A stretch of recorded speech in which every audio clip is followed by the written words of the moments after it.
আচ্ছা, সকলকে ওয়েলকাম আর একটা ভিডিওতে। তো বকখালিতে যে ভিডিওগুলো করছি পরপর শ্যুট করছি, তখন অনেকটা ইভিনিং হয়ে গেছে, সানসেটের টাইম কাছাকাছি। তো দেখতে পাচ্ছ যে সূর্য প্রায় অস্ত যাওয়ার দিকে। তো এইটা হচ্ছে লালগঞ্জ বিচ। এই লালগঞ্জ বিচটা মানে হয়তো সবাই আসে না, বা সবাইকে হয়তো যারা গাইড আছে, লোকাল টোটো চালায়, তারা হয়তো সবাইকে এই জায়গাটা আনেন না। তো আমরা শুনলাম একজনের মুখ থেকে যে এরকম লালগঞ্জও ভালো এখন যাচ্ছে অনেকে, এবং এখানে ওই লাল কাঁকড়া দেখা যায়।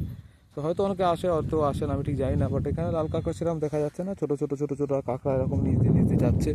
তো এটাই এই বীজটা সৌন্দর্য, এবং খুবই ওই ফাঁকা ফাঁকা, একদম শান্তশিষ্ট এবং কুল কাম সেরিন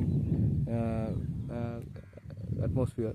অ্যান্ড এখানে তো সেরকম জল টলও দেখা যাচ্ছে না, সেরকম দূরে হয়তো সমুদ্র, কখন জোয়ার আসে তখন কিছুটা জল আসে।